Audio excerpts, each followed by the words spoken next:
Akamata. Antu. Inkosana.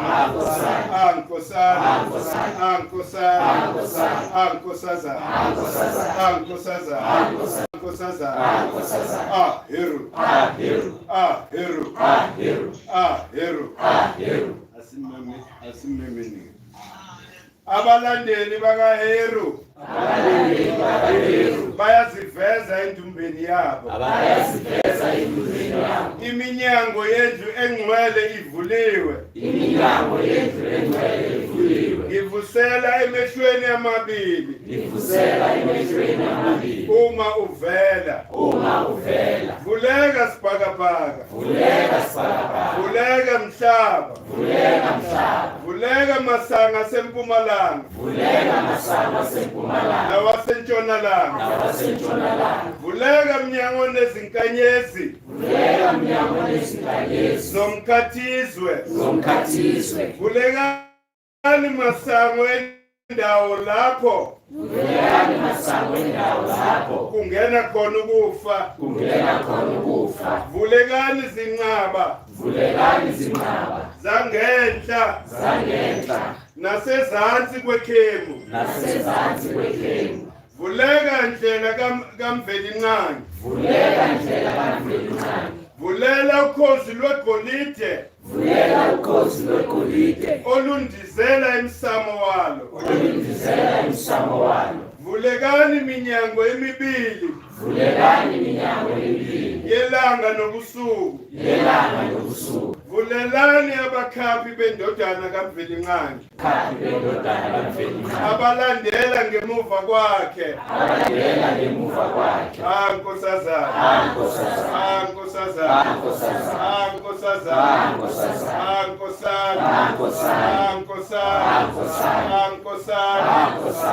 Heru.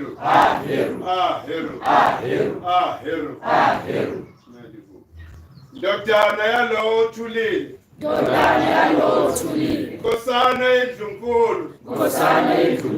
Wena unqoba ubumnyama nenhlupheko. Wena uvela ezinzulwini zomhlaba. Iya endumbeni yakho. Bekisa ikhanda lakho elinezinsiba enyakatho. Lapho ubumnyama bulinde khona. Ukunqotshwa iso lakho. Ndodana kaOset. Ekhuphuka ivela emhlabeni. Ngilinde ukuvela kwakho okuhle. Amadlozi emazweni amabili. Abuka empumalanga. Ukubona isiqu sakho esinamaphiko. Wonke amadoda nabesifazane. Balinde ukuza kwakho.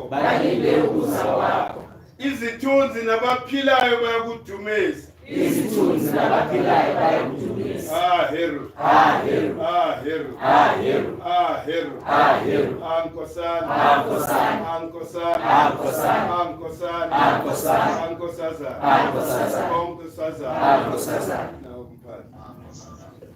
Wena khozi oluthandekayo.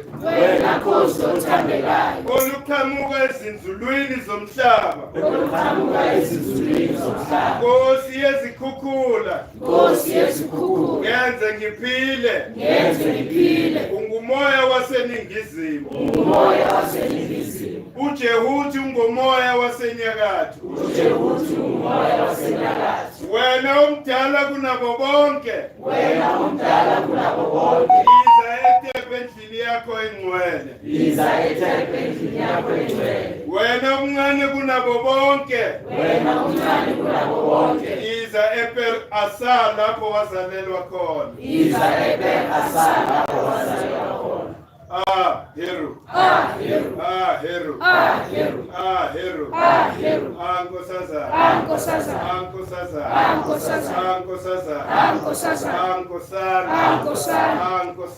Ancestral.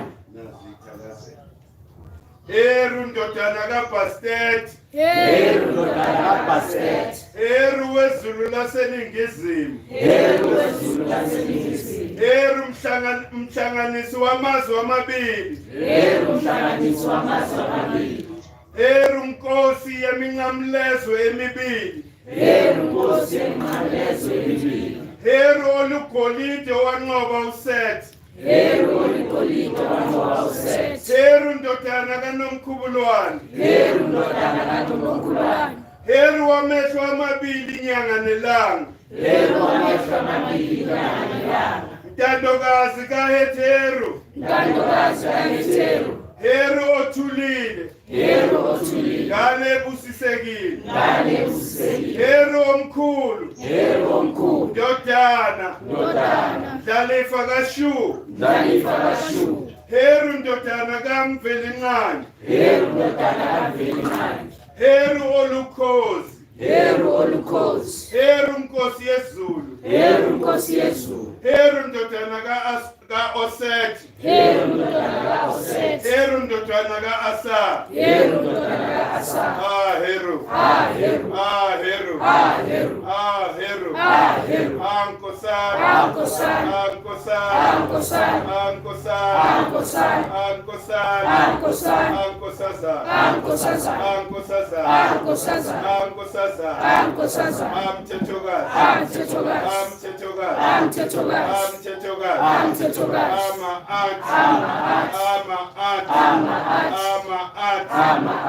Amlomokazi. Amlomokazi. Amlomokazi. Amlomokazi. Amlomokazi. Amlomokazi. Ajehud. Ajehud. Ajehud.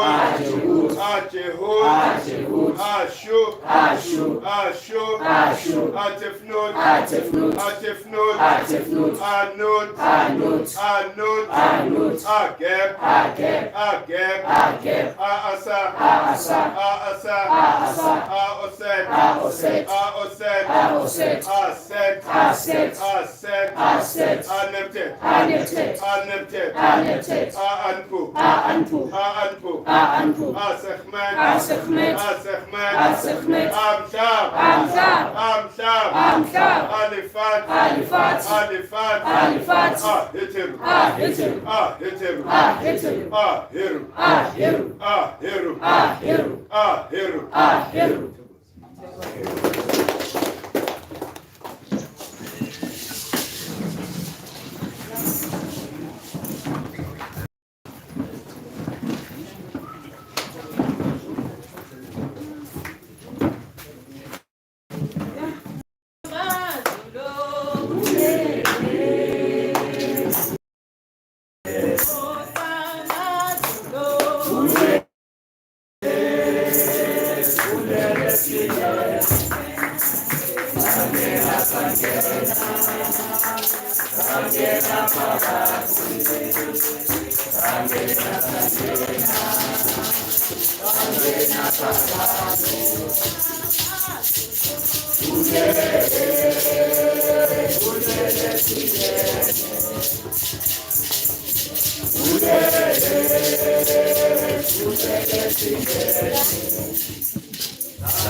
Today we are introducing the season of Heru, Inkosana, Mujalefa. It is the 5th month on our African calendar. Principle is ascension, function, mastery. Kimoya wa Heru that allows progress to take place despite obstacles, despite jealousies and interference from meddling family members or anyone for that matter. So Ntongolongo this season is supported. So Sibonge Umoya ka Heru Inkosana ka Asa. Heru. Heru. Heru. Heru. Inkosana. Inkosana. Inkosana. We are gathered here at 897 Kemet Street, Orlando East, Soweto. We gather here every Sunday at 11:30 for 12 and for the lecture, Mkhulu. We also stream live on YouTube. I will be reading the things that align us with the season. Our season starts on the 23rd of January to the 23rd of February. Inyanga is January, Ije, obsidian, obsidian, where is it? This is obsidian. Umbala, yellow. I think here you can use even a yellow candle on your msamo. Insimbi, gold. Impepo, it's temple incense. It's called temple incense. I didn't have a chance to go and look for temple incense. Amaka, saint, it's sandalwood. Isihlahla, olive. Izilwani, cozy, falcon, inyosi, bee, and phoenix. These are the things that you incorporate on your msamo to align with the season. And this is the book that I'm reading from, the African Royal Calendar. It is available on their website. To get yourself a copy, you can go on our website, www.gekmovement.org. The digital calendar is also available on the website. For donations, please do so on the website. Any other donation is welcome for the running and upkeep of Isigodlo, Nange Talent Lako. We still need this book, our calendar, to be translated into other African languages. So if you know you can assist in that regard, please raise your hand and avail yourself. Find us, follow us on all our socials, subscribe, like, share, and comment. This helps with algorithms for more people to find this content. Instagram, Twitter, GEK_movement, Facebook, YouTube, Great Empire of Kemet, Bona Bakulu Basekeli. That's our private social account. Do engage, share content, and ask questions. Our royals are available to assist. And also, the Great Empire of Kemet is available on Spotify podcast and Apple Podcasts. Listen to my lecture, Mkhulu, wherever you are, whether you are driving or you are in a taxi. Just put on your headphones. That will be your traffic university.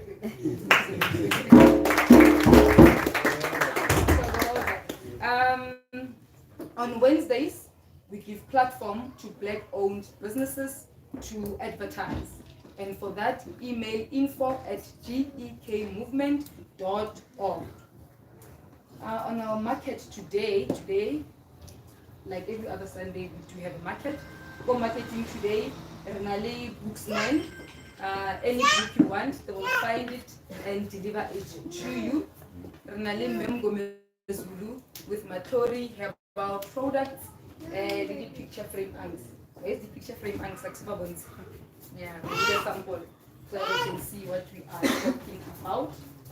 We also have truth seekers, crafts, banally jewelry, your anks, necklace, your bracelets, I think, the ring, little backpack with your principles. Do check them out. We also have, where is she? Mbali Etu, yes. We have Mbali Etu, Renale Acha. Yeah, please check it out and support. Picture frame and also our market will also be available on the website. Like Ikobitwa Kemet Marketplace. Oh, these are the picture frame. Wow. This is what I'm picking. They come in different sizes. Yes. So all the products will be available on the Kemet Marketplace. Be on the lookout. And also to download Kemet Chat, go on the website www.gekmovement.org, sign up, get in, greet us with your principal or date of birth, and you will be ushered into your kingdom. Also read the house rules, acquaint yourself, and let's adhere to them. Okay, today's topic, Mkhulu will be introducing Heru Inkosana. So let's welcome Mkhulu to give us a lecture. Chokozani.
of God, hand of God, angwedi, antu, anumkhululane,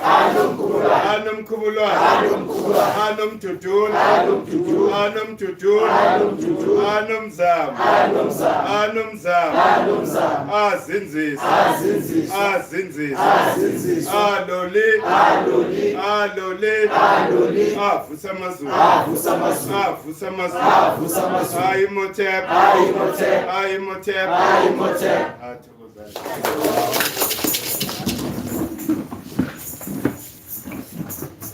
Leli hubo singalikho ukuthi umhlaba wethu wathatha ngendlondo futhi kuthiwa iva likhishwa ngelini omkhulu bethu banqulu ukuzwe lithathe lelizwe le bathe-ke thina siyobanquma ngomoya. It won't be a physical thing.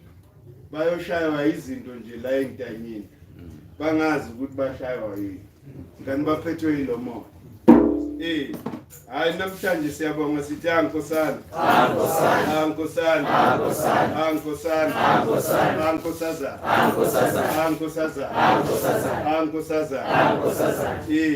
Sikhuluma ngendlalifa uHeru.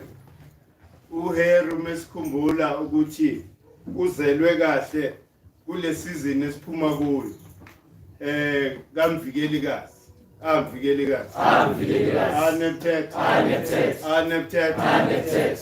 uNeptet iprinciple yakhe nefunction yakhe yizo ke umhlahlandlela ngoba uNeptet iprinciple yakhe isecretion, meaning ukuthi that energy kaHeru was secreted ngoDecember. Manje ke uHeru ke lo, that energy has actually matured. Sithi it's Heru the elder. And lo moya esikuwo umoya wamakhosi. Unfortunately abekho kuzowamukela umoya wakhe. Sikhona.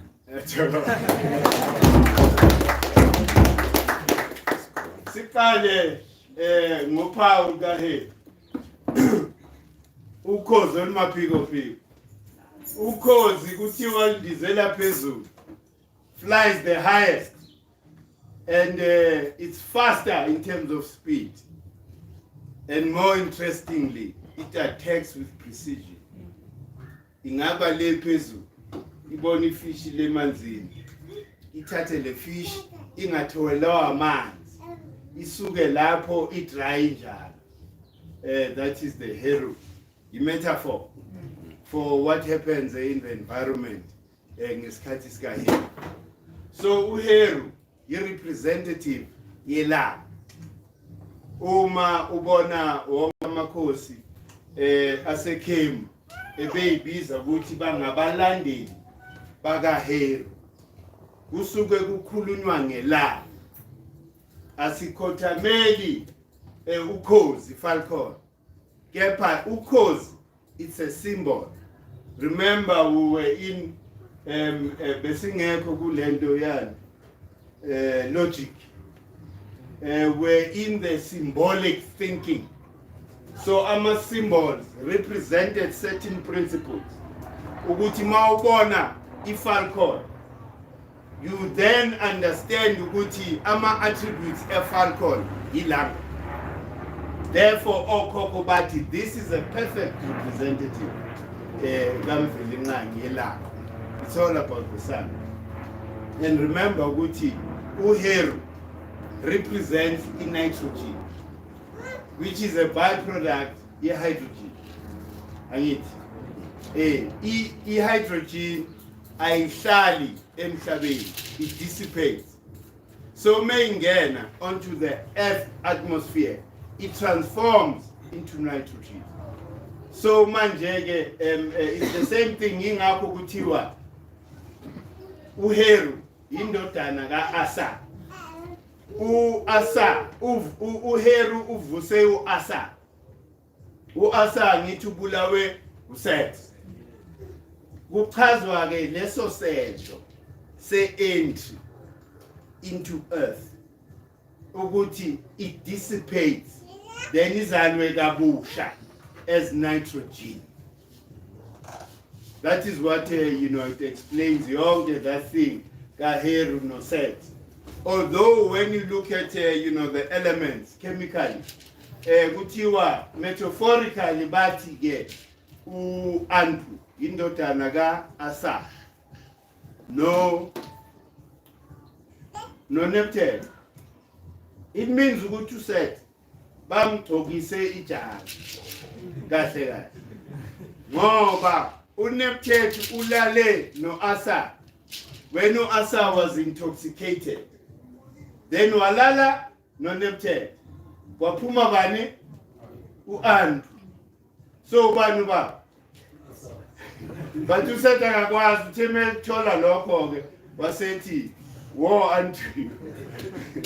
Hey, that is how lesson part metaphor nje explainer the elemental elements, how they react to each other in the universe. Manje ke kuthiwa uHeru represents authority. When you talk about authority kukhulunywa ngobukhosi hayi amakhosi ngoba amakhosi anokubheka sometimes yabe amavaka when they supposed to be brave. Kukhulunywa ngobukhosi meaning ukuthi le season esikuyo isizini yokugcoba amakhosi. Ngiyathola inkosi yakwaZulu indeni ukugcoba ngathi nga speed up izinto ingayimisi le period ka Heru kube yazi if kumele agcotshwe ke ngalesikhathi ngoba yisisikhathi sokugcoba amakhosi ngoba umoya oprevalent umoya wobukhosi. Remember ukuthi uHeru inkosi yomhlaba. Angithi uHeru inkosi yomhlaba ngoba uyindodana kaAsa. U-Asa uyeke inkosi yamakhosi. U-Asa. Why? Because U-Asa is the source. U-Asa is the hydrogen, upon which everything else on earth iyiphinda le hydrogen. Multi-carbon, you're talking about 6 portions, the hydrogen. Multi-helium, you're talking about 3 portions, the hydrogen. Do you understand? So zihlukana kanjalo. So yingakho kuthiwa u-Asa is the king of kings. Ngoba u-Asa uye producer the hydrogen. But u-Asa naye bows down to Indlovukazi. Right? Yep. Hey. According to his scheme, the way izinto zihleleke ngakhona ezulwini, uMvelincane bows down to Indlovukazi. U-Oset inkanyezi ka-Oset lesithi uSobdet. Okhokho bathi nge-summer solstice yinto kumele siyibukeke next year. Next year mesiya le eKruger National Park kumele sishintshe futhi lelagama.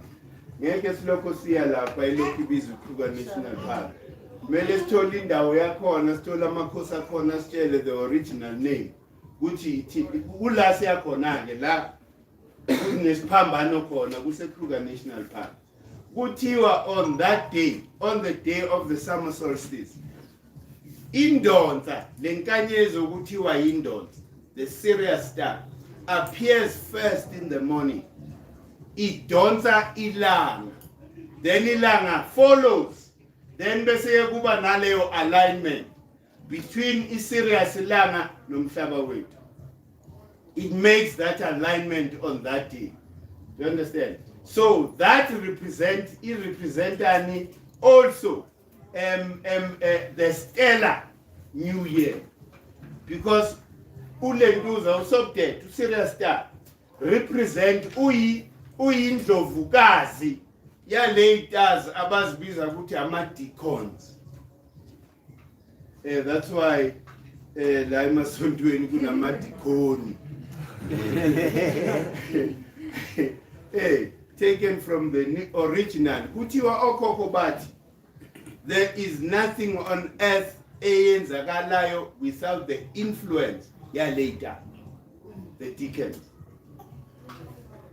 So ita lezi okumele sizibukisise sakhuluma la ke ngoba i-technology seyikhona na. There's no more excuse. Kufuneka nina ke abahlangene ne-technology sibe ne-system of measuring sazi ukuthi how do we monitor these stars. Remember ukuthi our week, according to our calendar, it's not a 7-day, it's a 10-day week based on these stars. Amatiken. You understand? So that is very important. So what I was trying to say, ukuthi, as much as Asa Ayinkosi, Asa bows down to Indlovukazi, Usobdet, the Sirius star. Because the Sirius star, yiyo that energizes our sun. Do you understand? Masikhuluma ngokuthi tina we live in a 3-dimensional, existence. Sikhuluma nge-causal plane. Bese kuza the etheric plane. Then bese kuza the physical plane. So meaning ukuthi, when we talk about the causal, Indlovukazi lapha.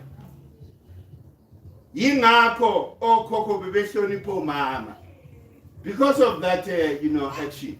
Ukuthi Indlovukazi enikeza amandla, the male a cosmic body we look at as the sun. Inkosi izalwa ba. Angithi izalwa Indlovukazi. Umama. So manje leso senzo sezulu is replicated la emhlabeni. Ubani owenza ikhaya elifudumala? Umama.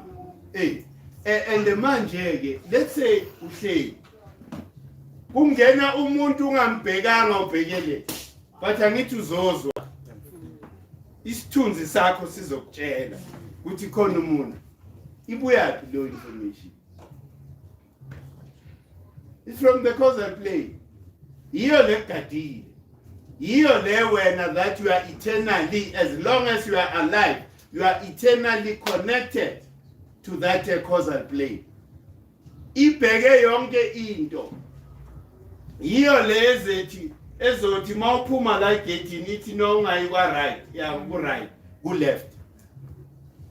Yeah, protector, it's there, protecting. Although some of us sometimes sisuke sivale, we ignore the information evela lapho. So manje it's very important ke ukuthi konke lokhu sizikhumbuze khona ngoba njengoba ngishilo ukuthi i-calendar yethu yaphila. It's not something, it's not an ornament or ilentuzayo. Okwamanje njengoba sisho i-energy prevalent ile nitrogen. That is the prevalent energy now. So what is the characteristics of the energy? Zifuna senzeni. Yiyo le eletha the will. Isibindi lesi ukuthi ukhona kuyo challenge i-injustice. Do you understand? Ungathi ufila ukuthi your rights and human rights are violated tuthule. Do you understand?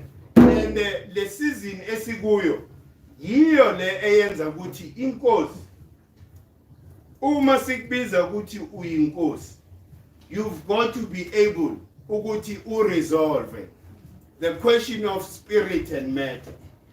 Do you understand? You are supposed to bring in balance. Yithi kuthiwa inkosi ifana nomvelincane emhlabeni. Inkosi meyihleli esihlalweni kumele kube ne-success ebantwini ukuze sibone ukuthi inkosi yiyo inkosi ngempela. Do you understand? Kungabi inkosi ezobuza thina ukuthi manje njengoba singenamanzi la, what do we do? inkosi kumele kube yiyo enikezwa icebo ukuthi nayi inkinga and le nkinga ingasolveka ngalendlela. Meaning ukuthi inkosi yiyo that energizes isizwe and the energizer kanjani stimulator our pineal glands so that we are able ukuthi mesikhona i-creativity nje naturally esizweni melibe khona kungathi uhleli lapha but uzothola ukuthi creativity yethu is dumbed down. It means ukuthi akuna alignment kulo muntu osiholayo nathi. So manje ke umoya ke kaHeru Inkosana it dictates ukuthi inkosi akube yiyo that brings that balance ngoba uHeru naturally elevates the spirit and gives substance to matter. Do you understand? Meaning ukuthi that enables ukuthi lamadlozi ngalesikhathi i-appearance yamadlozi iba iningi. Do you understand? Lamadlozi alokhu avalelekile athola isikhathi ithuba ngalesikhathi ukuthi azibonakalise. Umuntu athi yazi ngilokho ngihlutshwa yithunzi ngibona isithunzi. Lokho sithi sithe isithunzi ile appearance yale mimoya. Do you understand? But manje because of remember ukuthi amadlozi namathongo are seasonal in terms of ipower yabo. Ahamba nelanga. Ilanga meliluza ipower. Amadlozi namathongo same thing. You can't separate because into yona. Who gives birth to amadlozi namathongo? Umvelinqanga ngithi. So umvelinqanga imeke hibernator. Nawe stop lokhu hluphana nedlozi. Phela lokhu. Liyabuka lithi anginamandla manje ngithini. Uzogcina uthi angiperformi. Kanti umcela ngesikhathi esi-wrong. I-timing has got to be perfect, my friend. Yingakho we are studying on a daily basis calendar. So that everything that we do, it must create a resonance between iZulu nomhlaba. Then i-magic yenzakala lapha. And into esemqoka yilama vibrational frequencies. Mesikhuluma ngoHeru. Uyakhumbula ngithi sizo recharge umoya wethu le eCapricorn. Kuzo recharge our etheric bodies. Do you understand? Nazo ke manje. Do you understand? Ukuthi manje ngokukamoya umoya is elevated. Do you understand? Meaning ukuthi isikhathi lesi sokuthi kuphume lezipho zethu. Isikhathi sokuthi kuphume lezi izipho zethu, meaning ukuthi our innate abilities yiwo ke la kumele avele. Le yabona makuthiwa uyinkosi. It means ukuthi you are a master of who you are. Yingakho kuthiwa uHeru i-principle ye-ascension but i-function i-mastery. So you need to master who you are as a person, as an individual, so that you are able to enhance. Ngoba mongazazi, you won't be able to actually achieve anything. Why? Because when you don't set out your own vision, you are pushing or driving ama visions abanye abantu. Why? Because of the lack of the self-knowledge. So manje ke uHeru uzosikhumbuza ke lokho ukuthi i-function yethu iyini. Yingakho mesila esigodlweni nala eKemet si-encourage abantu ukuthi phakamisa isandla ukuthi ngine-talent elithize ngoba i-platform le ayikho enye ozoyithola ukuthi udemonstrate i-talent lakho kithi Tina, we are not judging you based on iziqu oyithwele zale mfundiso yeingane. Asinandaba nalokho thina. Thina sifuna italent lakho. So manje it gives you an opportunity ukuthi nawe uphilise lo bukhosi onabo ngaphakathi. You understand? Whether uyinkosazana or uyinkosana, uyinkosi, uyinkosikazi, that has got to come out. Ungafani nalabantu ababasela amalambu abo ebumnyameni o ngaphansi emgodini. Ilambu lakho mele lishayinele thina, so that uphile nawe. Do you understand? Ungabi netalent bese ke uyazigodla wena, ugodlele wena ukuthi into yami le. That is selfishness. Asikwazi lokho. Sazi nje ukuthi umuntu meke netalent, italent lakho mele lithathe other people.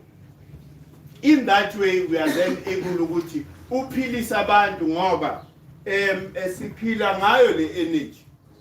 Le energy le kamvelinqana ngaphandle kwayo asilutho.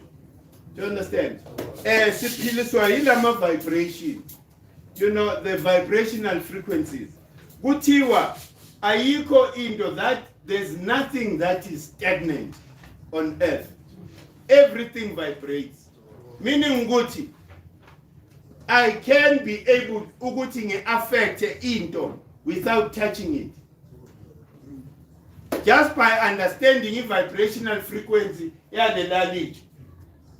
Le laliji lela ngaliphula ngila. If ngakhona ukuthi ngimatche i-vibrational frequency yalo, I can be able to affect change kule laliji. So it's understanding lama vibrational frequency avuselelwe manje. Angithi lento umuntu eyisinga uyayiprova. Ashaye i-note that is able to link up ne-vibrational frequency ye-glass and shatter the glass nge-voice. Do you understand? Meaning ukuthi i-creator umvelinqana ucommunicator ngathi ngalama vibration. And the ama vibrations now we've got to be careful. Ngoba ama vibrations ahambelana nani nama emotions.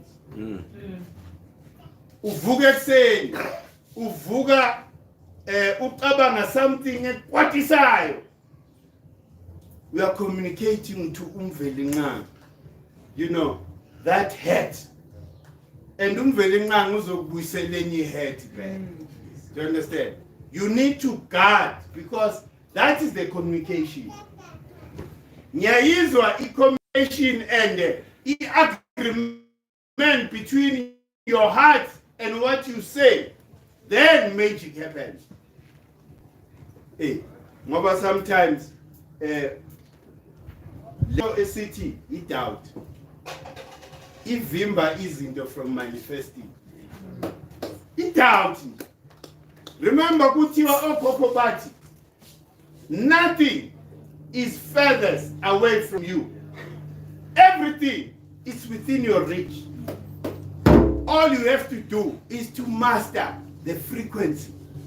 Meaning ukuthi uma ufuna something and you invoke that emotion ozoyifila maso uyitholile leyo, you are now communicating that vibration to the source. The source will make a plan ukuthi leyo nto leyo imanifeste. Ungafisi into but bese ke uyadoubt. Uthi abathi ngihlale eHolland. ERR night driver kanje. That means you are killing it. You are killing the the natural energy magic ukuthi manifeste. And the okhokho bathi don't be bothered about ukuthi into uzothola kanjani. Kuthiwa just the wish isifiso esisenhlizweni uyikhulume leyo, magic can happen. Just by that, isifiso sakho singenzakala. Kepha umoya uthi, don't dictate ukuthi izowenzakala nini and kanjani.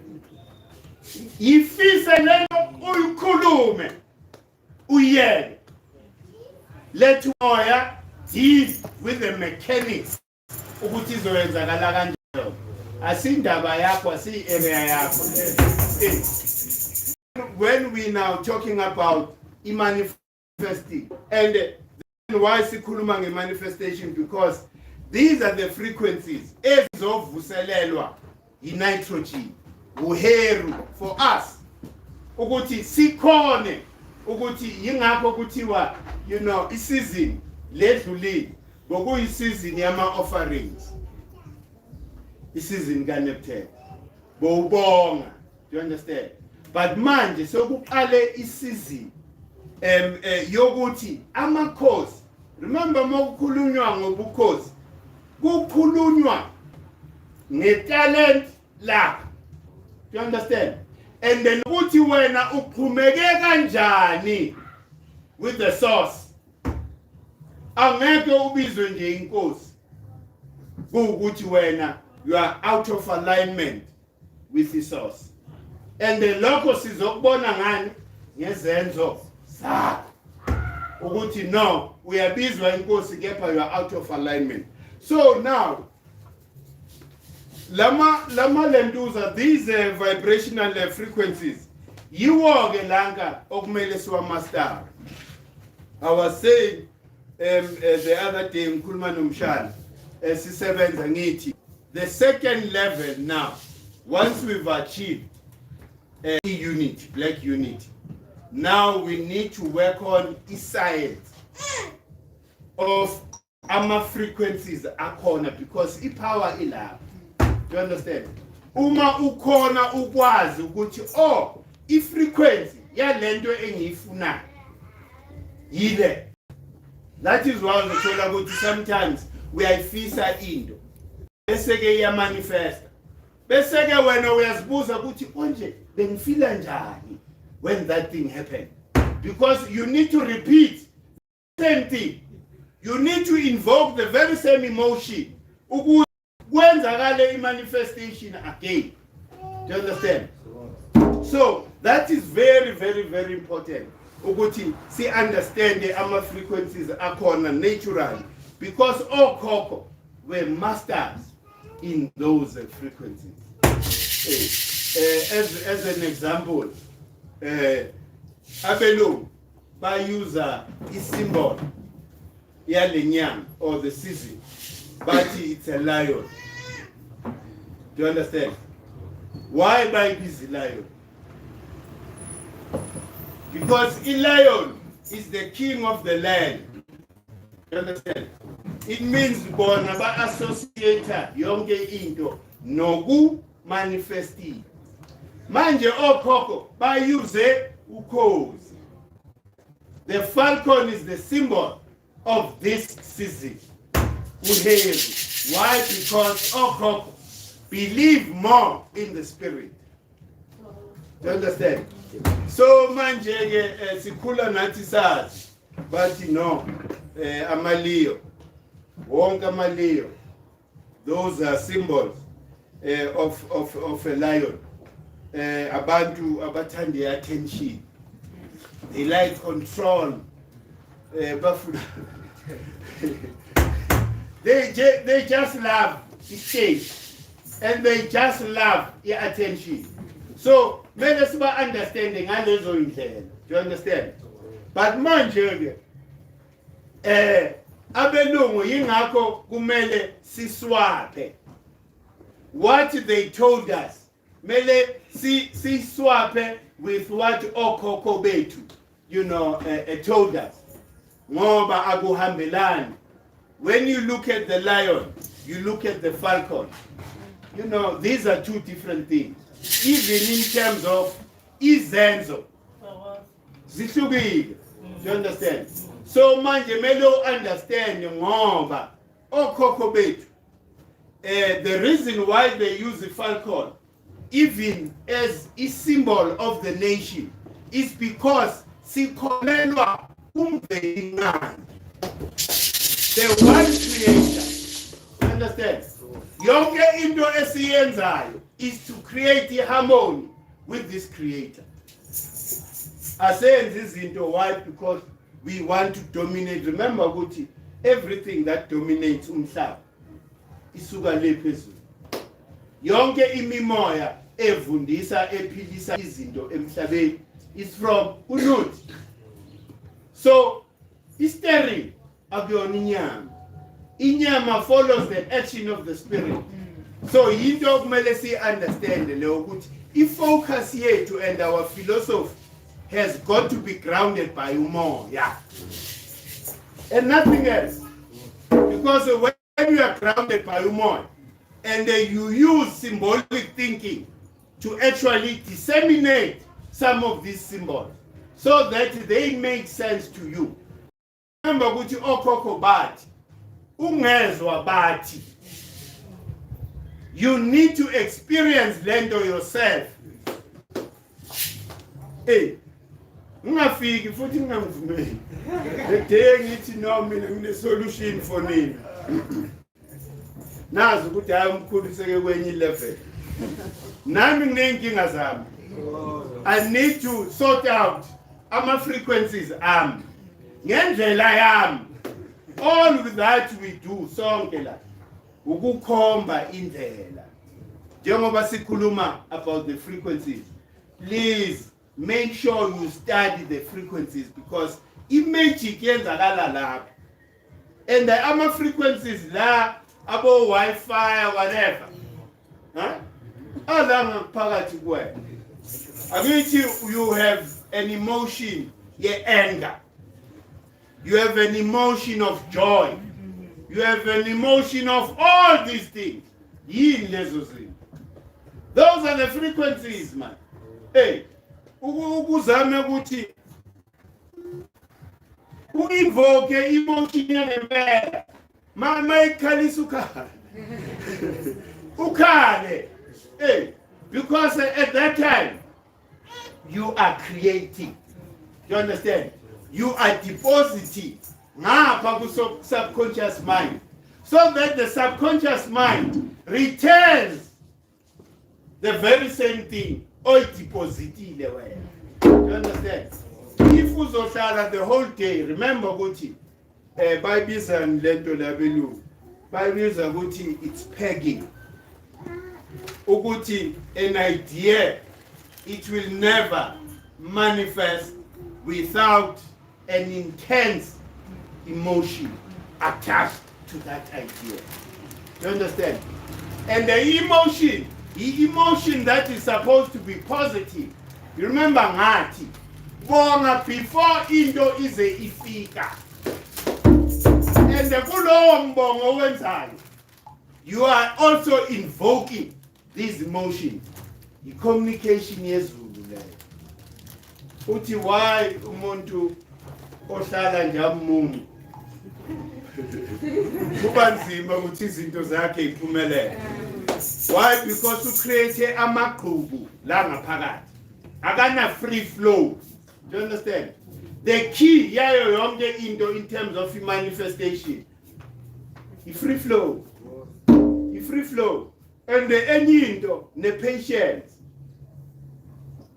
Chokuthi okhokho bane plan. Une plan yakho nawe. Kepha wena uzalwe unikezwe iplan that you need to fulfill as a person la emhlabeni.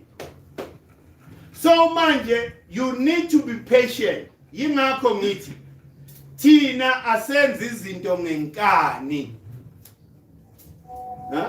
Ume lapha ubheke north nikeni mengamniki ngiyaduba banandaba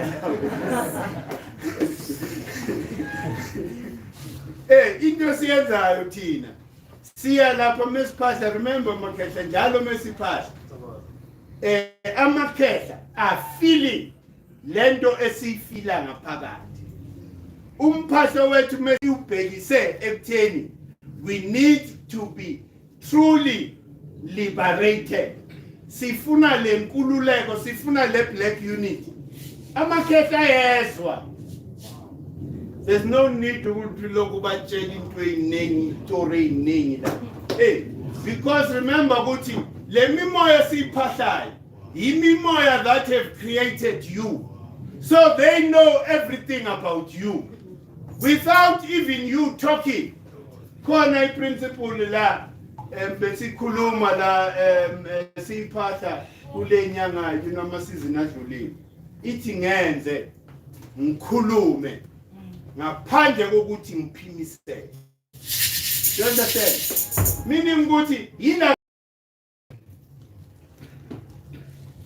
mengithi you never know ukuthi mhlambe i5G i-frequency ye-hate. Hey, manje, because uyabona mesi externalize lezinto.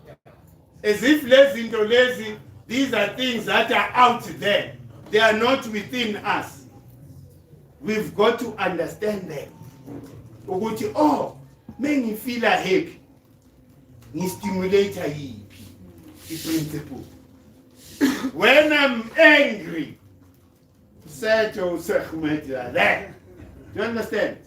So manje kuthiwa angithi even in astrology, those that have done astrology, kuthiwa the inner planets affect everything esiyenzayo. Meaning ukuthi mawukhala ukukhala kwakho lezo nyembezi zehliswa ile planet ethize. Your anger njengoMars is associated with anger.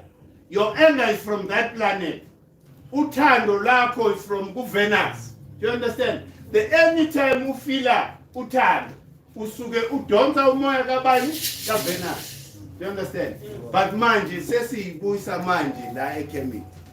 Ngo Venus laba sibala. Ngoba abo Mars. Ina sazusa the goddess say of love. La kuhlanganiswa khona abantu. Angithi sishada ngenyanga yakhe October. Kula senza khona imishado. You understand? So manje izoke izinto lezi uzovuselela ama frequency. Meaning ukuthi isikhathi manje sokuthi udeposit ama feelings are right. Into okumele ube consistent. Look, awubhadali lutho, akekho umuntu obhadalisayo. Hey, manje ubuvila bani mara? Yazi sizini izidlule. Ungazinikezanga nechance eyodwa nje even 20 minutes. Ukuthi ukuhlale phansi ngoba remember ngathi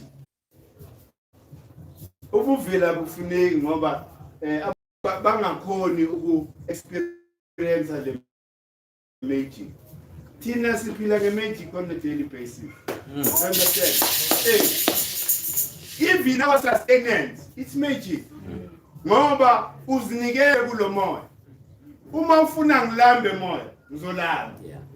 Kepha uma ufuna ngiphume kulento engikuyo, ngizophuma. Angakulale nendlala manje. Thembele emoyeni. Hey, and umoya mawujenweni u-free flow. Uyabuzwa mawuhluphekile la ngaphakathi. Ubona umuntu angena nje from nowhere. No. Do you understand? Those are things ezenzakalayo ama magic thina esiwajwayele singabantu abamnyama. Ukuthi samukela isimo. But manje we need to master. Yilento le ezosenza ukuthi mase sidlulile from the point of unity. Saya achieve, saya demonstrate in one of the stadiums. Good things will ukuthi bayavula. Bakhuluma ngokuvula. So mele sibe ready to go and assemble the stadium. We demonstrate the black unity. That's all we need to do. Ngoba from lapho siyobesi asitwa umoya ukuthi the second level yini. And siyazi kahle the second level ukuzifika. Meaning ukuthi si sacrifice our mind to achieve the black unity we need. From lapho, akusena sacrifice, ukusebenza manje. We are now implementing. Mesikhuluma nge-township economy. Yithi was supposed to drive that. They've been in parliament, in government for all these years, with all the resources. But bahlulwa into eyodwa. How to do the township and rural economy. Kanjani? When you have, in a township, you have a captive audience. Psychologically, uvala ama-border, ufaka ama-border la iSoweto. In terms of imali, ayisaphumi. Sesivumelene sonke singabantu abamnyama ukuthi imali yethu must circulate 10 times before iphumela ngaphandle. Meaning ukuthi izobe i-encourage i-manufacturing to be done within here. Hayi ukuthi imali okwamanje, I think almost 95% of the money generated within, our communities, it goes back to town. Uyithola ntambama mawubuya bayekuseni awusena lutho ngoba sowubhadale zonke ikweletu zakho. Do you understand? Then enye into ke salayo transport. Usebenza transport, why? Because kumele ugibele uye Midrand. Uhlala le Protein. Do you understand? So yonke lento esiyenzayo doesn't make sense. It doesn't make sense nasemakhehleni. They don't understand ukuthi kanti le ngane ziphethwe yini leza. How? Bangafostela ukuthi baye le Midrand. Abanye Centura Pitori. Huh? Bayolanda nje icheck the 5,000 a month. System Mkhulu. You do understand? Hey, system is going, but it doesn't make sense. Yiyo lento kumele sigweme. We've got to stop this, foolishness esiyenzayo. Kunokuthi sihlangane kuthiwe no. Niyabona ukuthi sonke i-reason why singenamali sisebenzela i-transport. Asi-encourage ke abantu abanemali baqala ama-factory.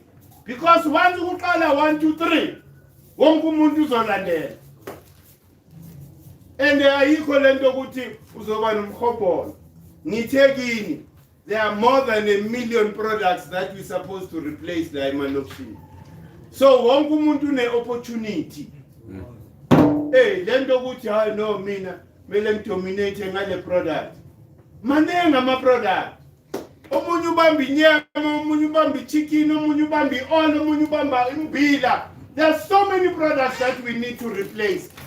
And yinto mele iqale kuphi emqondweni. Kuzwa. Njengoba sisabuilda lento yomoya, sibuilda le unity. Akusho ukuthi mele ulindele i-unity for it to manifest before you start planning. And the uplane into that resonates ne-talent lakho. Ngoba mongenzi njalo, i-product sizoyibona vele ukuthi substandard. It's going to be like that. Why? Because lento yenzayo, it doesn't correlate, ayihlangani, it doesn't create a resonance. Nengaphakathi lakho. Ingaphakathi lakho lifuna ushaya nje iguphi.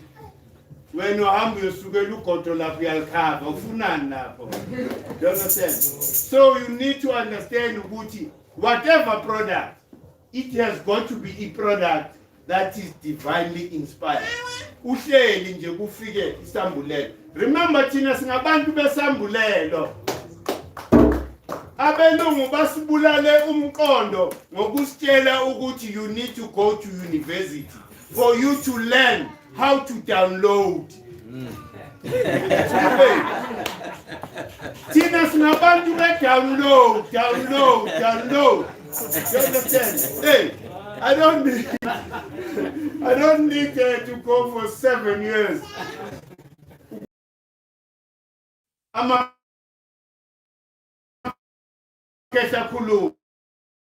Oh, nice. Hey, khona umkhetha la kuma social. Ukhuluma lento ezisho. Ingane, awuyeke ukumoshela ingane future. sonke sibopheke ngalento yesikole. But don't put too much emphasis on that. Put too much emphasis on it. Talent learn saying try and develop lelo talent. When you are grounded in who you are, meaning ukuthi if mina ngabe nganikezwa lento engiyenzayo manje ngina7 ngabe ngikude manje. Why? Because ngabe ngikhule nayo. Meaning ukuthi thina ifuture it umntwana, let them be a master of what they are naturally at the age of 15. If lo mntwana lo is the master in terms of figures, by the age of 15, mele lo mntwana at least selewenzile a couple of millions lapha stock market. Do you understand? Simu introduce ku stock market course at the age of 5. Ngoba siyambona ukuthi ulula lo mntwana kuma figures. Do you understand? Hayi ukuthi manje siyomfaka lapha ebhenki. Hey, and the party lokho banale theory ukuthi child development. Bayakhohlwa ukuthi umoya ongaphakathi kule ngane mdala than the physicality that we are looking at. So uzofundisa lo moya. But you know, child development whatever, umntwana nje mele kuncitshiswe ukuthi utholani. Cha, umntwana uyadownloada. Umntwana angavuka nephupho wathi baba kusasa kuzofika umuntu so ngiphuphe kanjani. Kusasa kube njalo. Manje are you going to discard disregard the low information? Why? Because lo mntwana akaka university. Na? And ukunikeza something uyayibona yenzeka. Lo mntwana uvuke ngalephupho nangu lo muntu uyafika. And wenza exactly lento lo mntwana ngitshele yona. Manje qualification ingenazi la. Ingenazi la. Angilwi nama qualification ikili siyazifuna makhethe. But lately lezi njengoba ngisho asizisebenzise njengabo Shekhantatyo. Angithi utholile le information yengane yabelungu. Ekwenza ikunikeza iformula yokuthi okay main calculator a carbon content on something. This is the formula I use. Do you understand? Use that to develop your own formula. Ufane no oyibo. Oyibo to decode indaba kakhulukhulwana. And nakhona uoyibo didn't come up with something new to us. Because ukhulukhulwane dollars mas. Do you understand? Yena ke manje sekeyibeka mathematically. And remember ukuthi ukhulukhulwane. Let's go back there. Do you remember ukuthi kunalama principles ababiza ukuthi the octward? Huh? There are 8.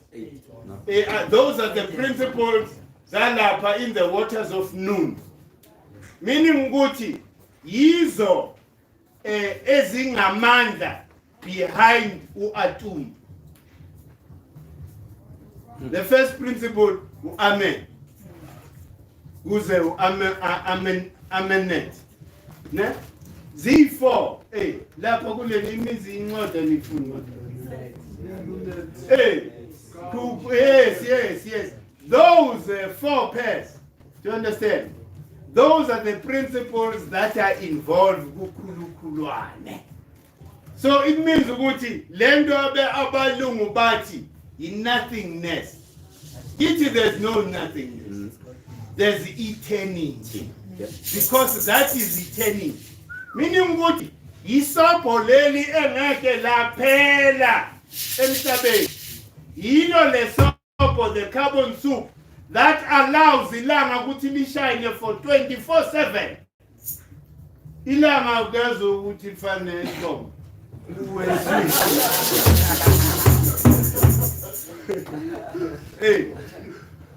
Iswitch ayifuneki elangeni. That's why we need to be careful. Singalandeli abelungu mebeyo celebrate ama eclipse. Thina besingayi celebrate eclipse, lunar eclipse, solar eclipse. That is a dangerous thing. Ngoba ilanga nje just for one day mele ngathi switch off. Sonke we messed up. Kushabalala kwasani emhlabeni. One day. There was a time la bathi kune lunar eclipse. Kune excitement abantu bagijimela Limpopo niyakhumbula. Angithi lento yenzakala la eSouth Africa. Nakufila lokho kubala. In those moments nje kwenzakala that thing. Waba nokunye ukubanda. Imagine if ilanga lingabehave njenge Eskom. Sifile. Manje ke yingakho sithi that is guaranteed. Ukuthi ilanga will never burn out. I-raw material. Ngoba i-raw material imboze umhlaba wonke. And into engeke iphele. Kuyoze kuphela ilanga before kuphela i-raw material. And remember ke ukuthi market ilanga leli, the solar system, it's not the only solar system in the universe. Niyakwazi lo? Manengi ama solar system lapha ku Milky Way. Manengi ama solar system. Thina sifocusa kule solar system affecta thina kuphela. It doesn't mean ukuthi yilo kuphela lelanga elikho. Do you understand? Mina ukuthi ukhulukhulwane yisosi yakho konke, and ukhulukhulwane uqhumeke nendlovukazi unuthi lo sidumtu lokho sibiza umuntu singabakwantu without understanding ukuthi sikhuluma ngonuthi.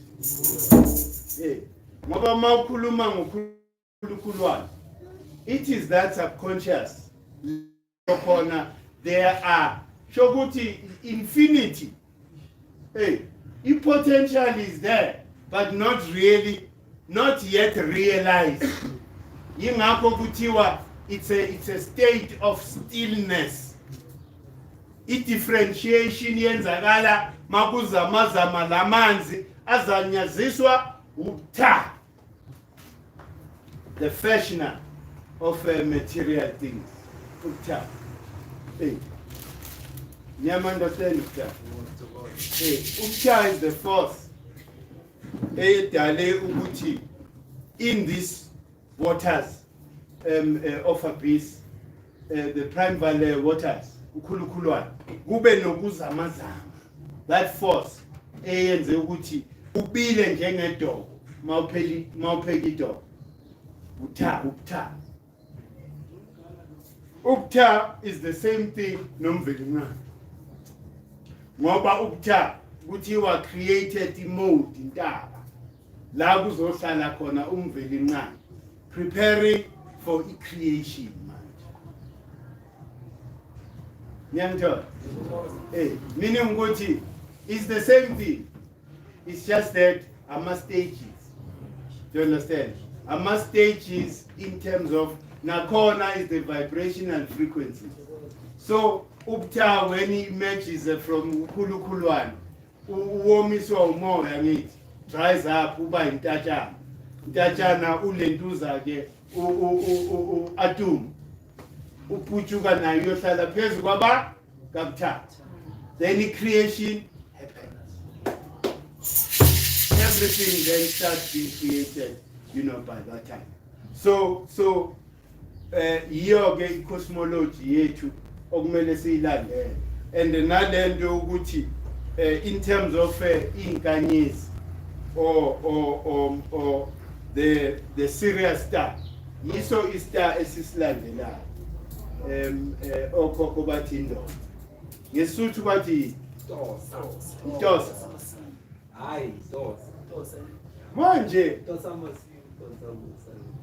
ngesisuthu nginokuba ne-confusion ngoba kune nkanyezi I think uJupiter uJupiter no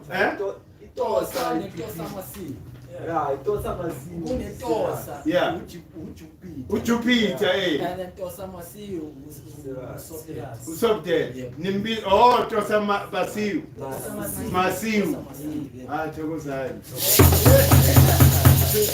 thina siyibiza indonsa yile nkanyezi ke le remember ukuthi inkanyezi le yiyo le okuthiwa umlingani kaAsa uAsa urepresentwa iOrion star formation, right? So on the summer solstice kuba ne alignment, the three stars of the Orion belt no so in ourselves until this period again. So manje ke ifunction ke ka lentuza ka Neptune. Then ke uHeru ke mase ke engena ke uHeru Inkosana. You know, Inkosana makubizwa uHeru kukhulunywa manje nitrogen. Prevalence ye nitrogen. Nitrogen yazi injani? Well, yes. One thing I know, ifundisa ama plants. Magne nitrogen, the green growth yama plants. When ubuya ngale mfundiso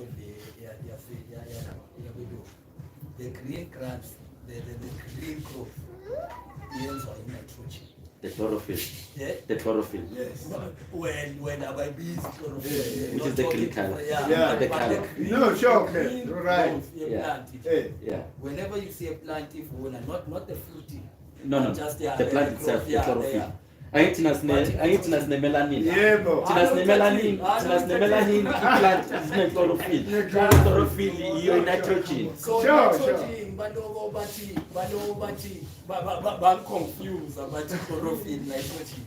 Kahle mabathi nitrogen bakhuluma ngayo le chlorophyll. Iyo. Base plant ini chlorophyll. In a gas form is nitrogen. Yeah. In a gas form. Ani simplify. Yeah. Asile setshenziswa abantu be-ice cream. My skin. Yeah. The ice, steam ice. Asiyo. Steam ice. Iyo na. Labantu abadlula la bathengisa ama-ice cream. Yeah. I am confirmed when you're not.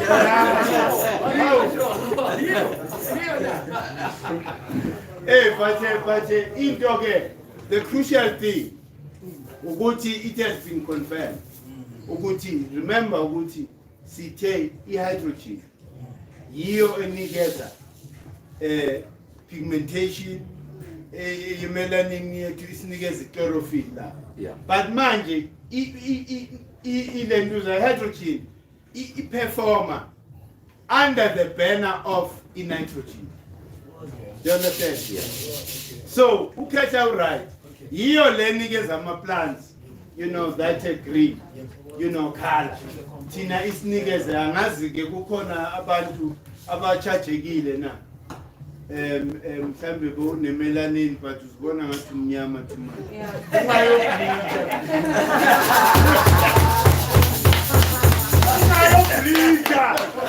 Because that is divineness. The more melanin you have, the more ability you have to connect.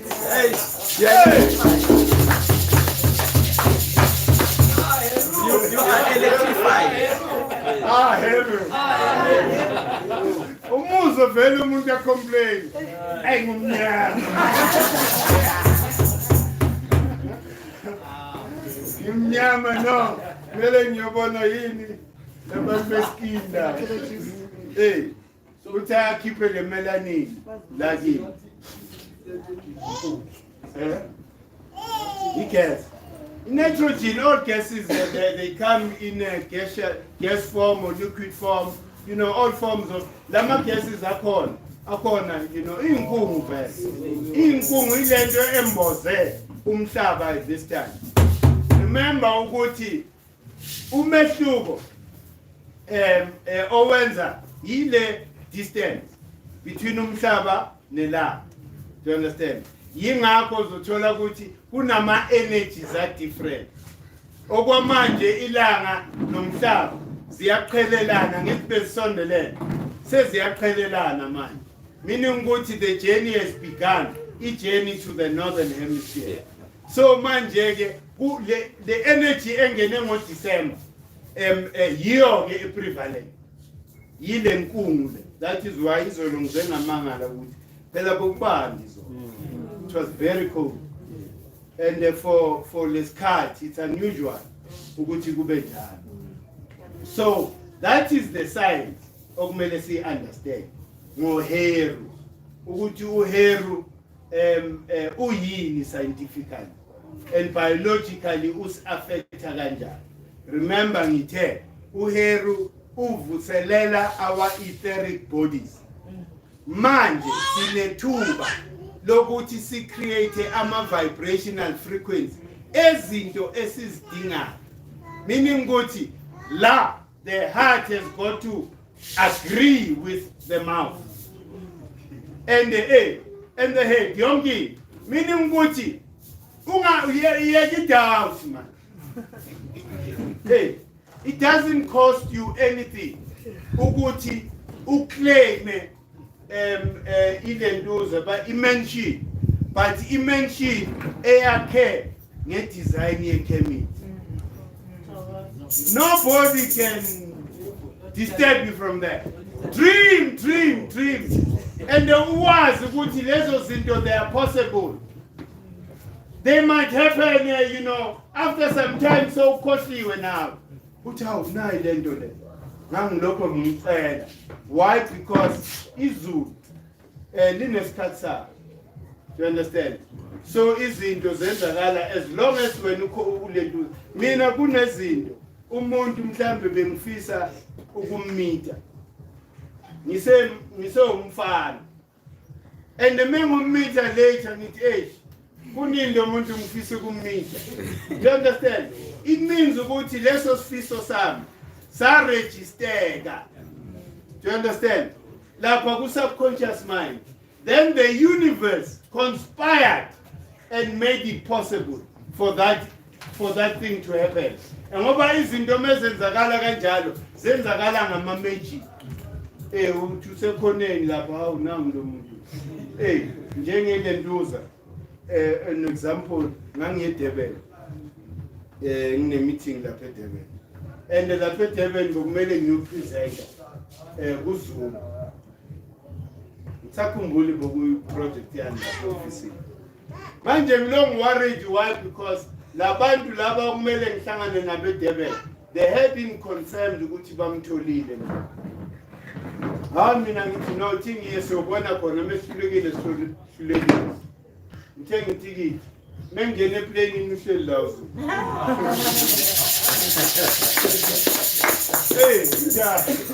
Umoya usebenza kanjalo wena ke. Angazi ukuthi singenza kanjani ukuthi urecord. You know ukuthi go kusiphi state when that thing happened. Because you want to repeat manje leo feeling again. So that is senzakalele. You know, naturally. Stress free. And that is the vibrational frequency you manifest izinto. Do you understand? So isifundo kwesanamhlanje ukuthi sizovuselelwa ke lama lentuza etheric bodies and the lama etheric bodies all of us have got a unique signature in terms of the vibrational frequency. Ayifani vibrational frequency. Wonke umuntu une vibrational frequency yakhe. Ngisho nesihlahla nesilwane. Do you understand?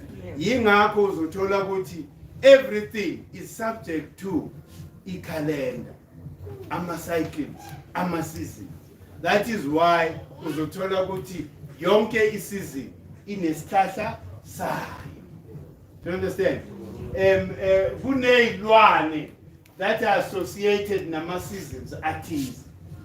Njengamanje, itheni indlovukazi falcon? Nani? Ne-phoenix. The bee. Vele besaza ngithi ukuthi iy'nyosi associated nobukhosi. Do you understand? Yinto vele besiyazi leyo. You understand? So manje-ke, masowubheka-ke, uzothola ukuthi nothing escapes the calendar. Once you understand the calendar, then you understand ukuthi izinto zakheke kanjani. You understand? Ukuthi makufika lesikhathi yini isithatha sale season? Sizilapha nge-olive. Mina kumele siphalaze sigqume nge-olive yonke lento.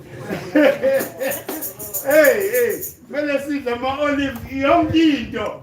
Do you understand? Hey, sitholeke nale stone sakhona. Sisifake so that she created the necessary. Mase ucabanga lokho. Into that you must be wary of, negative thoughts. Please stay away from negative thoughts because they create an impression on the subconscious mind. And that impression can be erased. Remember, the subconscious mind, ayikubuzi ukuthi manje why uthi 2 + 2 is 3. Ithatha njengoba kunjalo. Wena ma input ukuthi 2 + 2 is 3, i-subconscious mind uthi usho njalo, ithathe lokho bese kuyakubuyisela lo 3 wakho. You understand? In physicality, man. So you need to guard. Njengoba ngishilo, gada ukuthi ama-emotions akho ujule ngani wena. Zicheck throughout the whole day. Ngoba yenzeka ukuthi uvuke nje ne-emotion ebhedayo ekuseni. Yazi ikubambe the whole day. Imagine what you are doing to yourself. To us as well. Because we are messing us up. The free flow asisayitholi. Why? Because wena bakufayile ndoda ulokhu unesana nale nhliziyo the whole day. Shokuthi ugayibozi wena. Ufuna lo muntu lo uzwe ngathi ujola nalo muntu. Uyayithola nalo. So ujule lapho wena. Oh! Ngizwile.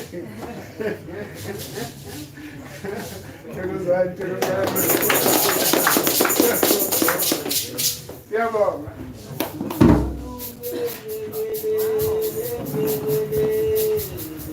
Hello,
She's blown away. I think she's blown away. She's in awe.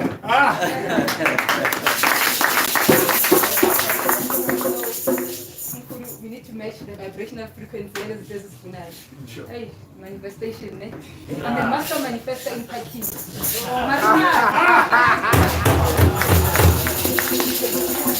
So Mkhulu will be taking questions.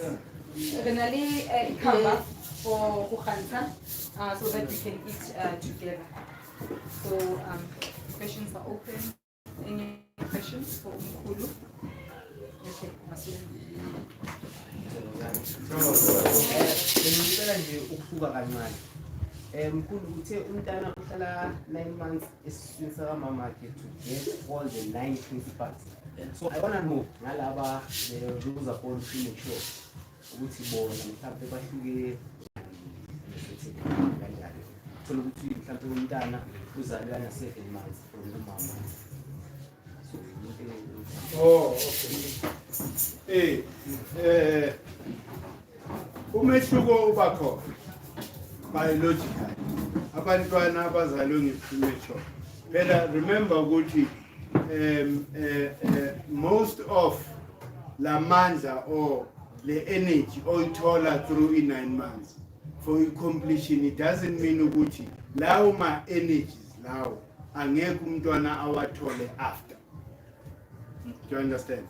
Meaning ukuthi ungazalwa premature, but that nourishment usazoyithola ngoba isekhona. The energy beyinourisha umama or ingane esiswini engaphakathi.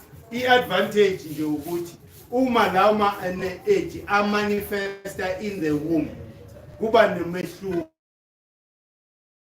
emntwaneni uma emanifesta uma sekele sengaphakathi. Do you understand? But it doesn't mean ukuthi ilanga benyisela umama elentuza before that manje selistopini. It's still there. It's just that yiyo ke research okumele siyithole ukuthi scientifically umehluko uba kuphi between abantwana who are premature. Into engiyazi ukuthi biologically right from eqaleni the reason why ukuthi you are abelungu bane DNA number 6 is because of that. Ukuba premature. Sikhuluma manje premature before creation. Do you understand? So yingakho ke kuba nalo mehluko ukuthi azange bathole okuthize. Do you understand? Bese ukukhulunywa ngokuthi abelungu basuka kithi kahle. Abantu abazalwa yithi. Ngoba umuntu omnyama produces yonke ikhaya emhlabeni. And lento iza kanjani? Through bayibiza mitochondria. The DNA strand that is carried by an African woman pad. Understand? Here niggas an African woman to produce umlungu, India, everything. Meaning with that gene, that mitochondria, DNA, go mama. Iyo ke le enikeza umuntu wesimame omnyama, not abelungu, because umlungu can't produce mina umama ngaproducer umntwana omhlophe. So injalo.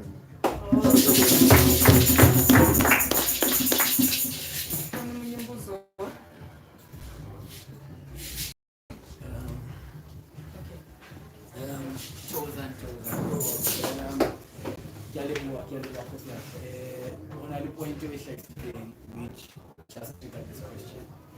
Mkhulu, ukufika kwami ukuthi kwamele ukuthi si manifest or sicabange the liberated feeling must hasla yo kulele elokishini liberated feeling, that picture izohluka house by house, difference by difference, region by region.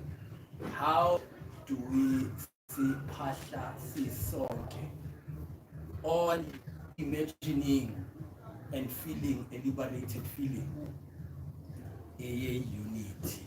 What does that look like? What does it feel like? I'm asking you. I happens natural. Yeah, no, The minute you asa, amakhetha seyazi ukuthi you are one of those that have been, picked up to connect nabo ukulungisa lento. Asiyenzi lento because kuyintando yethu. Siyenza ngoba sinikezwe lo msebenzi. So mesisondela kubo imbange bayayazi ngoba kusho bona bathi unity before anything else. Do you understand? So it just happens like that. The minute nje siqala even ngoba siphatha kakhulu manje nabantu lapha ku Kemet chat. Immediate siqala automatically that energy is activated. Ukuthi imbange yalabantu kahle kahle. Nayo.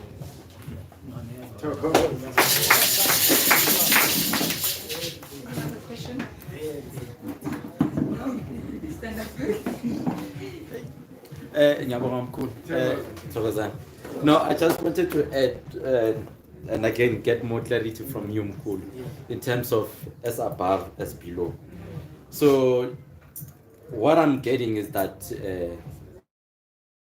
the mother body, the blackness, which is in charge of everything, and the sun as well reports to that darkness, which also is connected to the galaxy, the dark black hole as well. So must be it's unity, togetherness. It's not recessive. It's not whatever. It's the dominant obumnyama is again. Is the dominant of amantabamnyama mhlabeni as well. With that connectivity, with that understanding. Those stars that you see isolated and few is the same replication on Earth as well. Those white people you see scattered all over. So what am I trying to say? What I'm trying to say in terms of the unity that we've been saying, Mkhulu, up until thina sikwazi identify izinto esisihlukanisayo.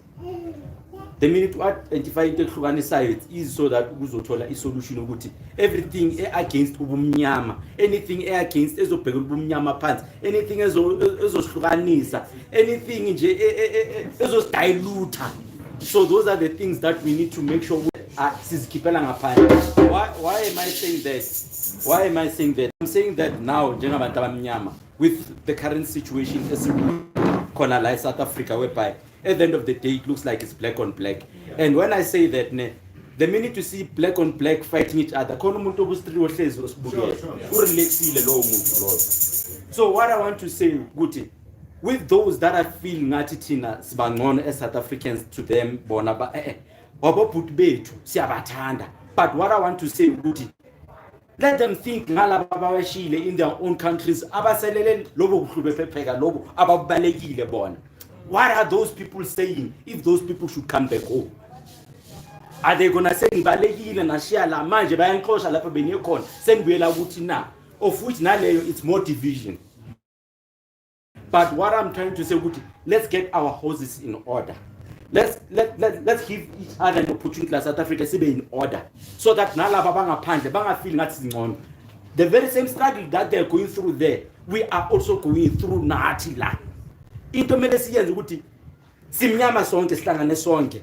But if sizohlukaniswa with any force of which asifuna ukukhuluma ngayo, then we're doomed. Whoever feel marginalized like South Africa, it's not a matter of what siyaba marginalize or siyaba xosha or no. We've got issues that we need to clean now. Sihlangane on a common ground. But okay, inkinga zethu ziyafana. Now enemy nayo. How do we go ahead? That's what's in my heart. Mina ngiyabonga Mkhulu. Right. Remember ukuthi thina abantu abamnyama, we are firstborn, right? And ukuzalwa kwethu kuhambelana nani ne-consciousness yethu ukuthi what are we supposed to be conscious about? Yeah. You understand? So if we are no longer conscious of isiqalo ukuthi sivela and sidalwe yini, we create naturally imbalance emhlabeni. Why? Because we've got to unite, replicating isenzo sobumnyama lephezulu. Ngoba isenzo sobumnyama yiso esiunite lonke into.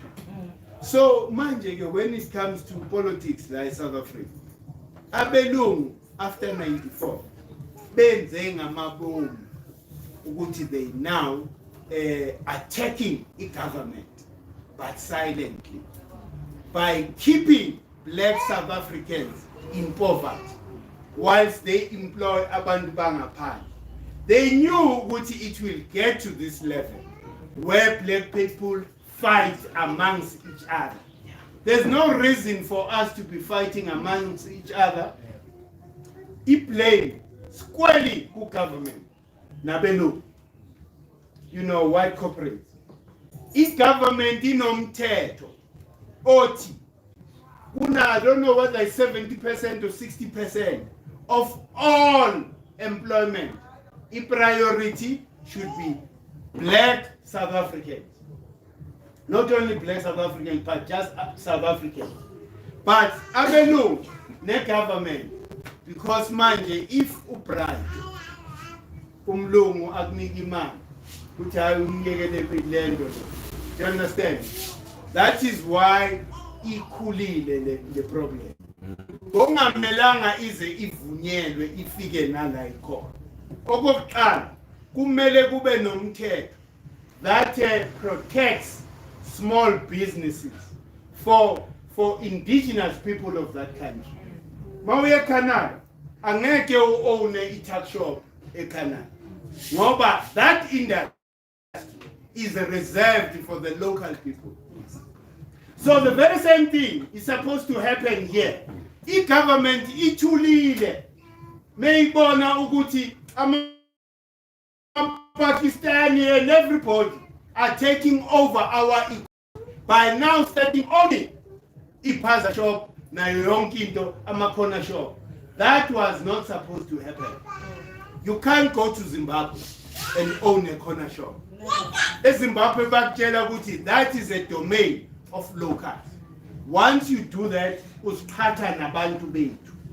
manje abelungu benze ngamabomu because bashaya bani bebeshaya utata kahle kahle lo muntu lo bathi Messiah kanti madala side bamsabotage baqala ngezinto. They promised him 1 million houses. Utata uze wahamba, that hasn't been fulfilled. And utata ubabephi wa protector yonke into yakhe. Instead ukuthi bambonge ngesihle basupport ama programs akhe azange bakwenze lokho. So abelungu are now angry because there's a black government. That is why benza lento. And the lento ayikho kuma restaurants kuphela. All over all sectors in South Africa. Abelungu are prioritizing abantu abamnyama baphuma ngaphandle. And there's no reason for that except to sabotage the government. So Tina, we've got to be wiser. You understand? See avoid ukuthi sibulalane. Thank you. We've got to sit down singabantu abamnyama ngoba abantu base Nigeria nabantu base Ghana have a right ukuzophila la. And they have a right to make a living here. Now they have a right to make a living in Ghana without being disturbed by the people of Ghana. But abantu abasikhathayo yilabelungu nalohulumeni. Uhulumeni, there is a Department of Labor that is supposed to ukuthi every month thina ngesikhathi samabhulu every month bokuzi-inspect in your business izohlola ukuthi bangakho abantu baqashile baproduce amalentuza kepha i-government yathi akwenzi lokho.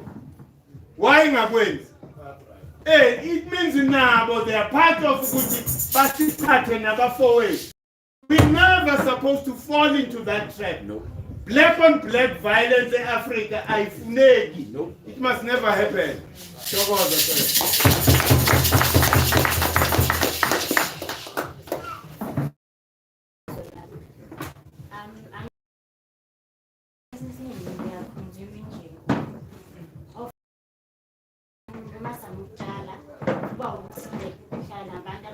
I understand the beautiful here, so I feel I'm and then about see like if say now I want to buy organic food from milk, so in such a situation we can in our apps or whereby maybe like we find them local farmers where we can outsource our inyembila and then have this supermarkets for which is like non-GMO.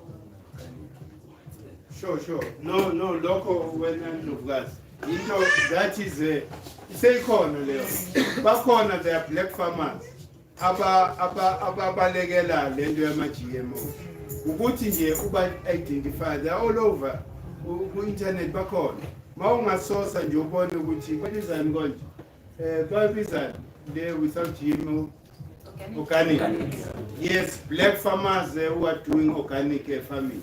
Mawungasearcha lapho but thina la GK sine Kemet check man. What then follows is Kemet marketplace. La sizozama ukuthi siqoqe wonke lo muntu omnyama wenza ama-business, not only farming but all black businesses they will be housed.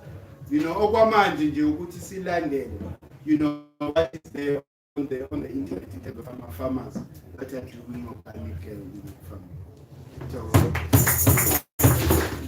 Sorry, Mkhulu, just before you depart from the position, Benkan, if we can elaborate as well so that we can get more understanding about GMO organic, because I appreciate your science. Sure. People will see GMO, I understand what it is, but then we need to understand the cause of what GMO go in. Belungu, two different elements, two different bodies. Can we break it down? So why GMO? Why is it dangerous for tea? No, GMO, genetically modified, you know, organism. Okay, meaning what abelungu benzani, bathatha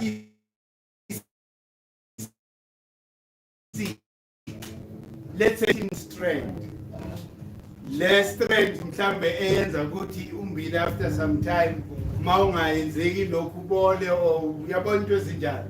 Basikhiphe and manje mawusikhipha leso strength.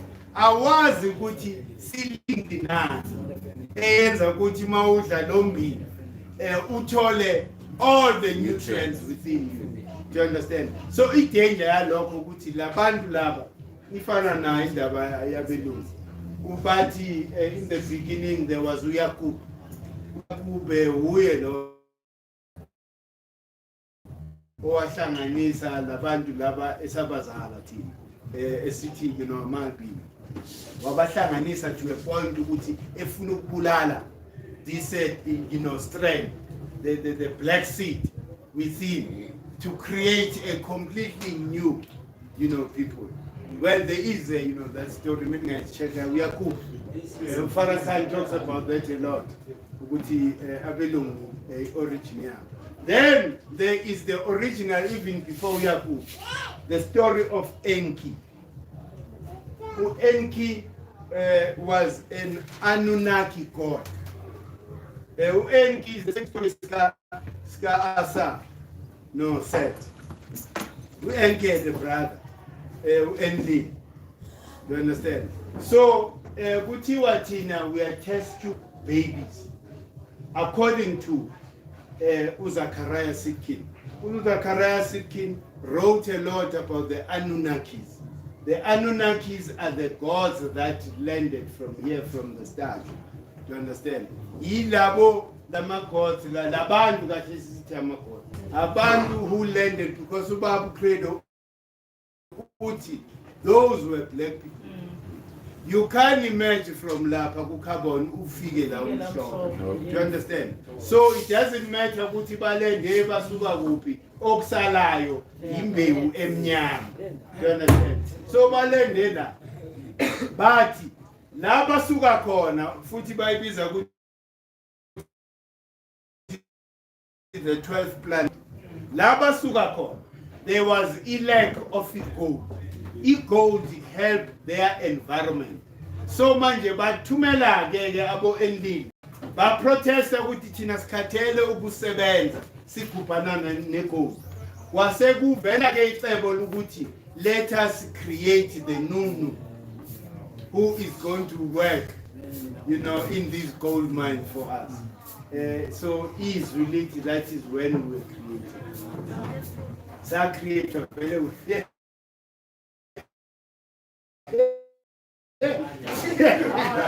she's a slave for gold. Imagine they are dumb. And the Yibo Abeza Uba Credo Webera Lingulumu Uti Aliko Ikama of those Anunnaki gods.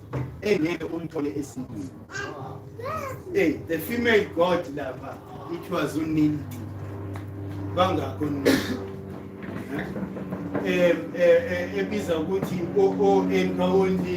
They called the southern part of Kemet. That's why Nengamla confused other people that came and landed here on earth. About that, it can only be about that because layer, that is the level of region here carbon. And the mouse are lay uzumnyama then.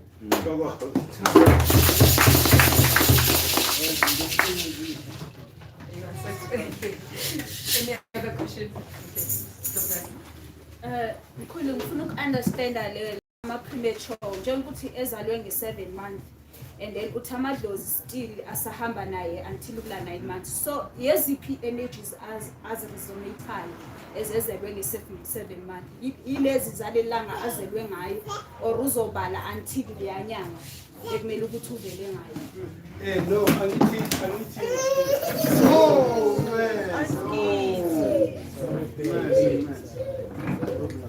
man. No, but into engizama ukuyisho ukuthi it shouldn't matter ukuthi umntwana uzalwe nini. Do you understand?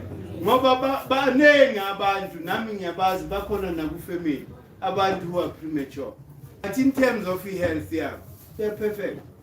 Do you understand? So lokhu abakuluze esibelethweni sika mama bayakuthola ngaphansi.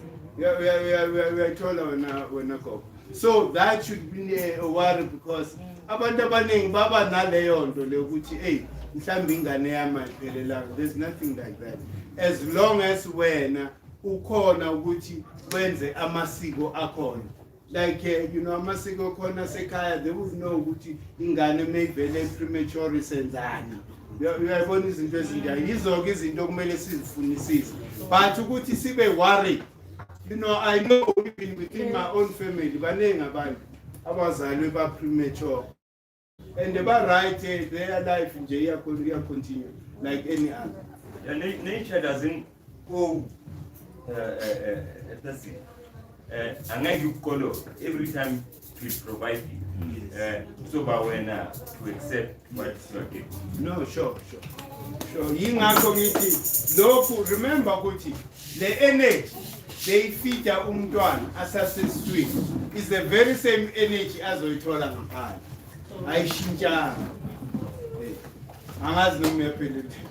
No, angithi mawuzalwe mhlambe nge-5 zaka-August i-energy yakho heart but kahle wena bekuthukile ngo-2nd ngesikhathi sikamvuseleni so manje ubala eyiphi wena I think complete the 9 months. Uhlanganise leya ngaphandle because nakhona is still development ukuze afike ngaso. If azalwa na 7 uzofika ku 9 months. Their development will carry out even ngaphandle.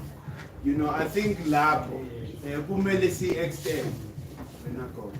You understand that? Because those are unusual circumstances. It's unusual ukuthi umntwana azalwe as a premature. But normal thing umntwana uzalwe na 9 months. So asikwazi ke manje ukuthi umntwana bese sithwasa ijoko le-7. You understand? So naye simcomplete because umoya uzomcomplete engaphandle.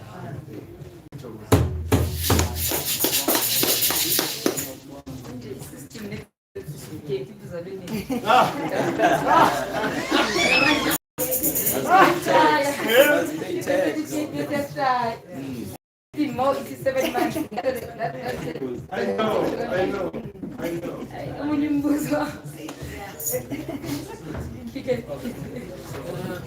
Good.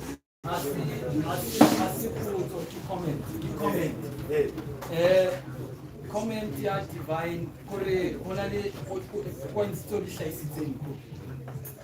1 ya score with 8 stopwe ile nto lesi esingenayo angazi ngani and angazi isisa iyenzani curriculum yayo kodwa iyabonakala nje amafuthu wayo. And then second point khulume nge-job reservation le ekapayo nje bathi abelungu bebayenza nge-apartheid so kuyibulala i-apartheid ne-job reservation isayibulala. That's why kwamele kuvele ibonwe nje inkinga kuyo. And then the third point, which is the point which you are always on top of, ukhuluma ngendaba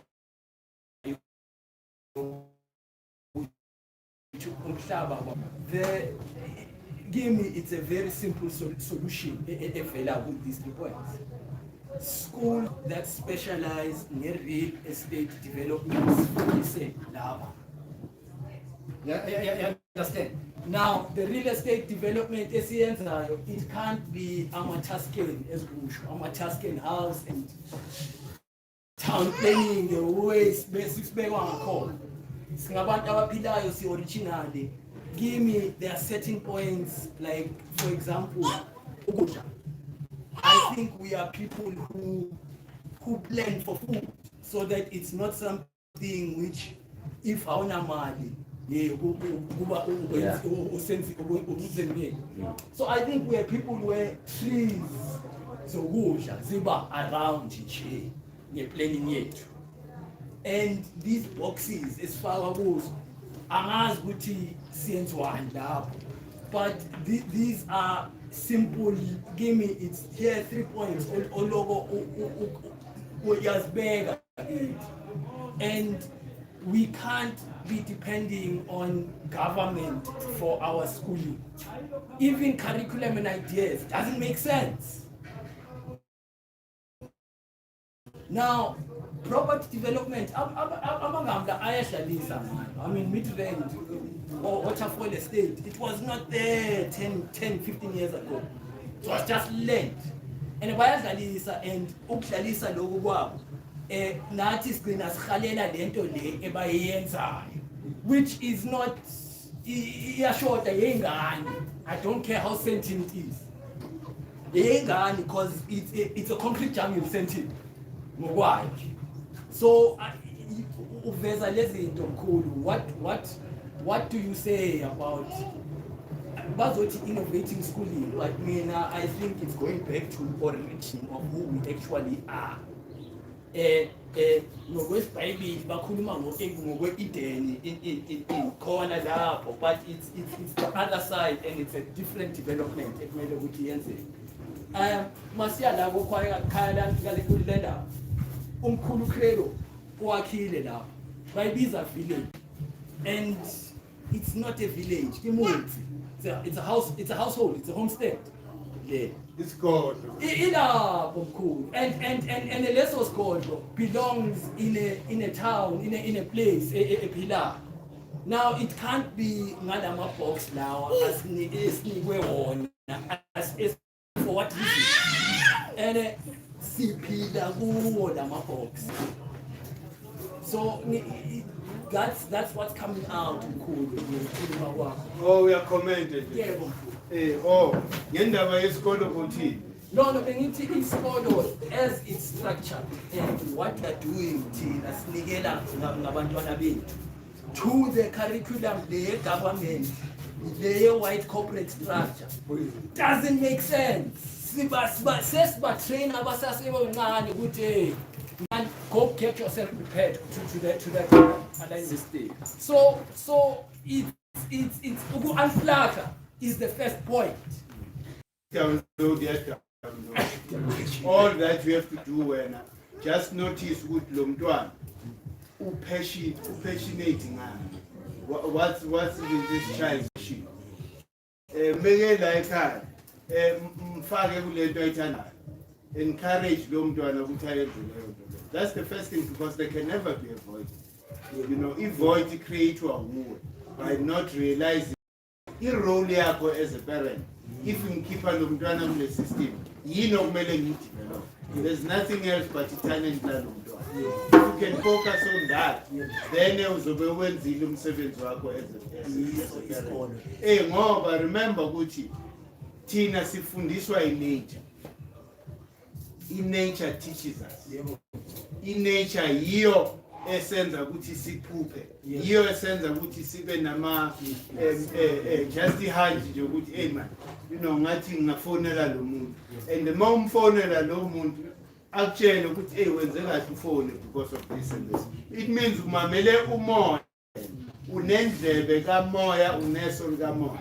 So yizo izinto ezizo replace, because le mfundise ngapha ikwenza ukuthi usurvive kule system yakho, and back create ukuthi you mustn't think, you must learn to implement. Do you understand? Yikho bathi awuzanga la uzobuza, uze la ukuzo implementa lento esitshelayo. It means ukuthi slowly we are being turned into a robot. Do you understand? So meaning ukuthi wena i-creativity yakho it's not expressed. Then again, Kuba he has got to change completely. No, I need to use the word. That's what I'm trying to say. What I'm trying to say, Guti, Tina Siaz, the land belongs to Mveli. Namakosi are just custodians on behalf of Abantu. Yingakho mawe enkosini awuyobhadala la, uyocela inkosi kusikele, and awuthoni take it deed ngoba wena mongasekho or maso decided ukuthi hayi ngiyahlubuka kule ndawo sengiyokwakha someone. You're going to be able to give that stand to someone else. Do you understand? So akumelanga sibhadale for umhlaba. There's no reason. So ibulale lento yama-title deed. Bulala into yama-title deed. Mawufuna ukuzohlala la eSoweto uyokhothama enkosini yabaTswana. Kuthi endaba ezitha ngila mina ngisuka le kwaZulu ongisuka kwaXhosa ongisuka kuphi ngizocela indawo la ikusikele uhlale just like anybody else because it's our birthright umhlaba it can be sold to us. Thokoza. Hello, now when it's something different, go back advertise my business. Is it allowed to advertise my business? No. Okay. So it's a tutoring service for Banaba School. So if you need any help, you contact me on these numbers. So it's either it will be me or people that I work with that will come to your home, or you can do online. Oh, Yes. Ah, beautiful. Can I leave the post? No, nice one. Nice one, It's very sweet. Oh, I know. I use my savings to work it out. Oh, it's mobile phone. Oh, okay. Also, it's forward tutoring services. Okay. I'm a subject that it's mathematics, physical science, accounting, life science, geography, economics, EMS, business studies, English, and Afrikaans. All from grade 1 to grade 12. And tertiary level. Or and tertiary level. Yeah. Okay. Oh, nice. My telephone number is 083 649 7792 or 07067 790 2597. Email is hazelstoba@yahoo.com. Alternative email hazelstoba@icloud.com. Yeah. I think they can come to you after this name. I can leave these posters with you. It's okay. Yeah, if they contact me on the first number, my profile picture is everything that's on there, so they'll get the information. Thank you. Thank you. Thank No, you. careful. Questions? Question. I know.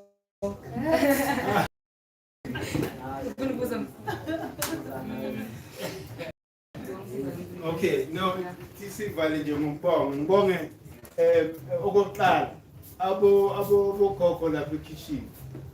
Abo khokho every Sunday they make sure ukuthi sithola something yana before summer. And into enhle vele leyo ukuthi after inkulumo then we share a meal together. So siyababonga especially Dabize lapho phela. Heru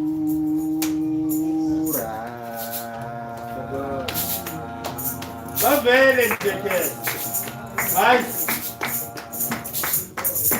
Delani nje boko.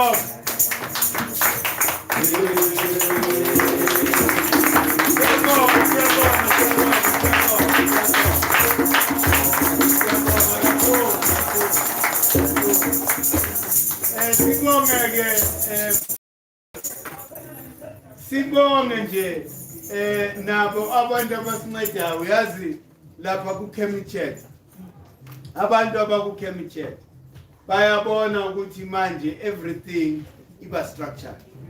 It means ukuthi lento besiyikhuluma physically now iba manifested. Why? Because si launch lapha eCredo Mutu, si launch the divine kingdom on earth. Now say phila kuphi on that Kemet.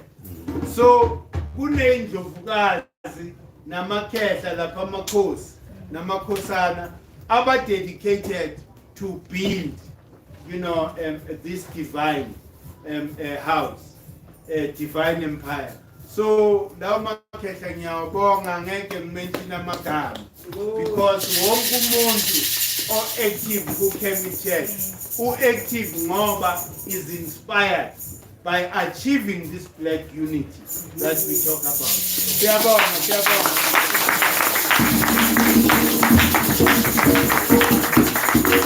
Sibonga Indlovukazi ithole accident last week.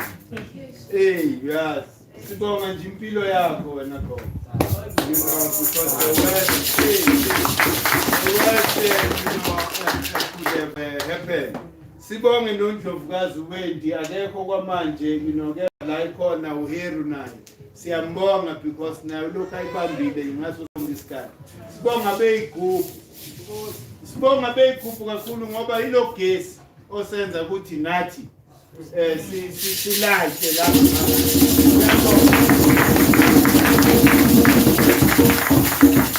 Ngeke nethimba ke letenda lisukume please. Makesa la make sure ukuthi every, you know, by miss it and we can't take that for granted.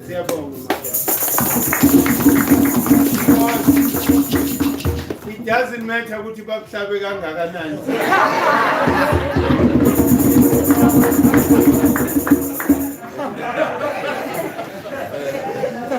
Into esithandayo nje bakhumbula.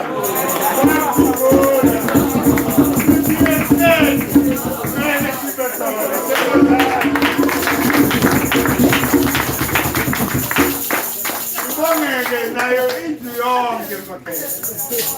Ngibonge indlu yonke ngoba ukuba khona kwenu la imimoya yenu angisakhulumi ngeziqhu zenibahle vele. Bathi imimoya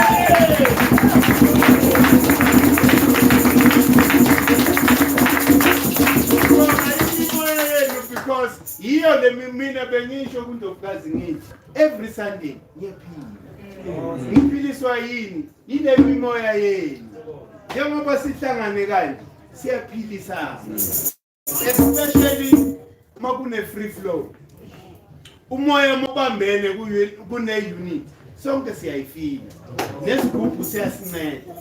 So ngibonga nje because niyangiphilisa, nginikeza le energy ukuthi nami ngingaphela amandla. Ngiyabonga kakhulu.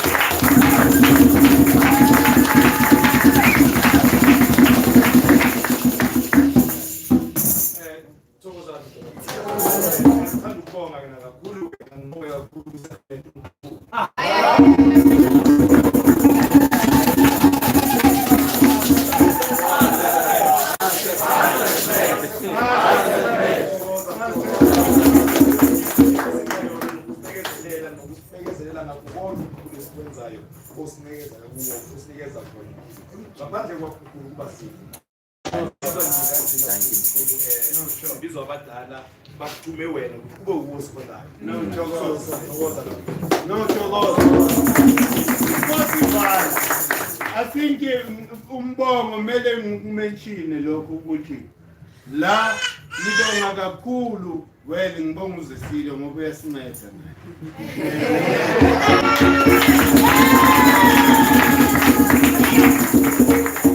Uyasinceda nge-streaming. Hey, but umuntu obonda ibhodo le-technology uNkosinathi Sangwe.